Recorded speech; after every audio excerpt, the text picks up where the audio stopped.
connection. When you, hey, how are you doing? My name is Attorney LaConnie Murray. Thank you for joining me live. We're going to live today really quick. When you come in, do me a favor. Say hey. Let me know that you're here because I can't see you. So let me know that you're here, and that's awesome. Today, so if you are or if you have been following my Instagram page, what you'll notice is this week we've been talking a lot about contracts. And one of the things that I wanted to make sure that we talked about, or that we a little bit today, is just the importance of documentation, because contracts are good and dandy, but how do you get there? And documentation is just one of the ways that you can get there. I want to talk about documentation as it relates to your business and your contracts, and just making sure that's just another level of protection for you all. And when I really got into documentation before I even became a business owner. So for those of you who don't know, before I became an attorney, I used to lease apartments for colonial properties way back in the day in Birmingham. And one of the things that we had to do was document. If someone called in about an apartment, we had to document. If someone called in about a work order, we had to document. We had to document who the person was, what day they called, what the challenge was, and what we were going to do to resolve it, and also, a little bit about the conversation.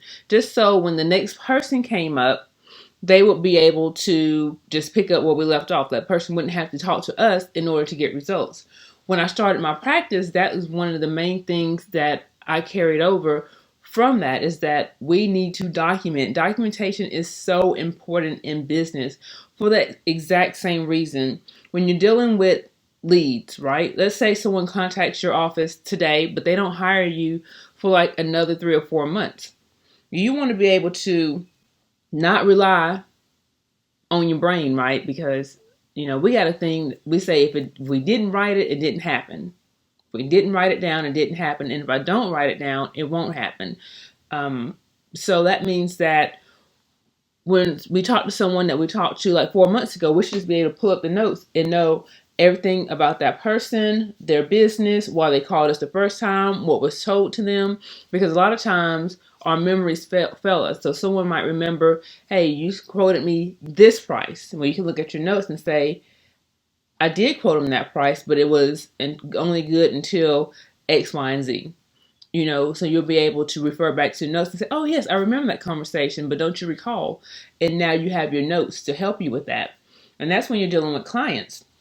Documentation, as I said before, is also good when it comes to contracts, because as you're negotiating and you're talking with that other person, if you're writing down and making notes and keeping track of what was said, when you get this final agreement, or maybe the first draft of the agreement, you can go through the agreement and make sure that everything that you talked about over here made it to the agreement, because you will be surprised, or maybe you won't be surprised, how many times things that you talk about don't make it into the agreement.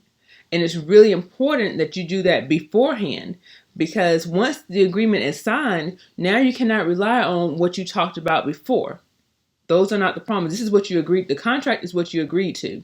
So if there's something that says you're going to do X, Y, and Z, and only X and Y made it to the agreement, then only X and Y is what you guys are responsible for. So that's why you want to have documentation, because oftentimes in the heat of the moment, sometimes we just forget. We like to think that we have super memory, and that's not always the case. We want to make sure that it's kind of like a backup.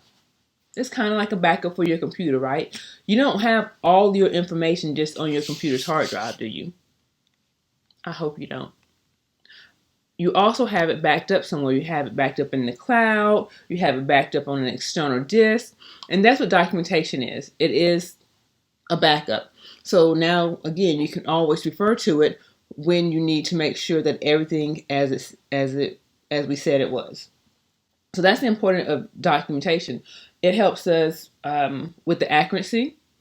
And also, when we're talking about contracts, as I said before, if you have documentation and whatever you talked about and agreed didn't make it into the contract, then that's so sad, too bad. Like the contract, the court is not going to go outside of what we call the four walls, the four corners of the contract, meaning that they're not going to look out to external documentation to see what this contract was supposed to say.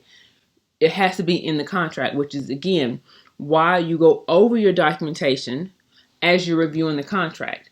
Now, how contracts do help you in business and in legal situations is, let's say you had your contract said that you were supposed to meet on a monthly basis, right? And the other person is suing you for breach of contract, saying that you guys never met on a monthly basis, even though the contract clearly said that you are supposed to. Now, where documentation comes into play is if you have a habit and a business practice of documenting your meetings and making notes from those meetings, guess what? Now you can use those in court. Only if you have a practice of doing it. It can't just be random, because there's an, let me see. Now, I don't want to get too deep into the law in the court, but when it comes to court, you can't bring in what other people say unless that person is there, because it's called hearsay. But there's an exception, and that exception, one of the exceptions is business records. So if you have a habit of making documentations or whenever with all your clients, not just this one particular one, but in your business in general of making documentation, then those documentations can be used in court to help support your claim that, hey, you know what, we did meet every month, and this is what we use to prove it. Like, these are our notes, these are our records, and they're thorough, and that looks better in your favor. So that's the importance of documentation. I just really wanted to talk about that because, like I said, we've been talking about contracts this week and making sure that you have good contracts and sound contracts, written contracts, and that you're even using contracts. But as you're preparing your contracts, you want to make sure that when you're going back and forth with with the people that you're talking to, that you have some sort of way of documenting what the promises are, what was said. And emails are a good way of documentation, but what I like to do is I like to have it all in one place. That's why I use the system that we use Nutshell. And what I like about Nutshell, I've said this before, is that it allows us to pull in those emails from those clients, so it's a part of their notes. It also allows us to document phone calls. It allows us, and actually you can document in different ways. Let's say you talk to someone on the phone, so you can document that phone call, how long the phone call was, who it was with, and what was said. Maybe it was a video conference. You can log it as a video conference. That way you know the type of communication. Like, I really like being able to document things in a certain way, in one place. I really like that. So what you want to keep track of is who you were talking to, what was said, any promises that were made, the date that you talked to them, the time. You can also keep up with how long the conversation was. And then you can also, if there's any deadlines that are restrictions or exceptions, like you want to make all those notes in there. So let's say the person calls back and they don't get you. Maybe they get your assistant, or maybe your assistant is talking to them and now you're talking to them and you want to know what in the world is going on. Now you can pull up the documentation and everyone can be on the same page. And to be clear, your documentation and your notes do not replace your written contracts. So you going back and forth with someone via email is not the same as a contract. So listen, we have 3 top takeaways from today's video as relates to documentation. Our first takeaway is documentation is key. You cannot just rely on your memory to recall what was said during a conversation. Our second takeaway is that documentation, keeping great notes, will help you as it relates to drafting and making sure your contract accurately reflects the agreement or the understanding that you both have. You want to make sure that you go through your notes and your documentation as you're reviewing the contract to make sure that everything that you guys discussed and agreed upon makes it into the contract. If you don't, your documentation that you created cannot be used to support that contract. You can't say, hey, this contract is supposed to say X, Y, and Z. Here are my notes. Here's my documentation on it. That's not how that works.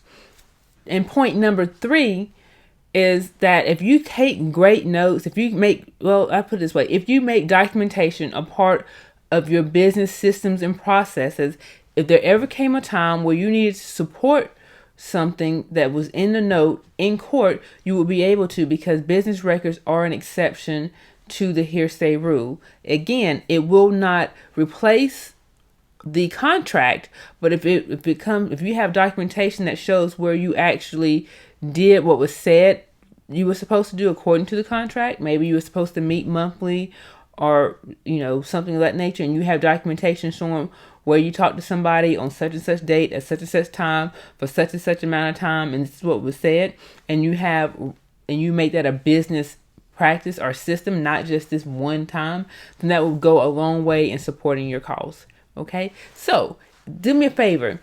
If you found this video useful, make sure you give it a thumbs up. Also, make sure to hit the subscribe button and the bell notification so you'll know every time I release a new video. If you have not had an opportunity to join the Launch Legally Incubator, enrollment is closed as of now, but it will open again. So make sure you hit the button to join the wait list and be the first person to know. If you want to schedule a consultation with me, make sure you hit the button below to schedule a time so you and I can talk. We can talk about your trademarks, and we can talk about your copyrights and your business and things, and make sure that you are all ready to go as relates to your business. Until next time, keep growing your business and building your brand. Take care.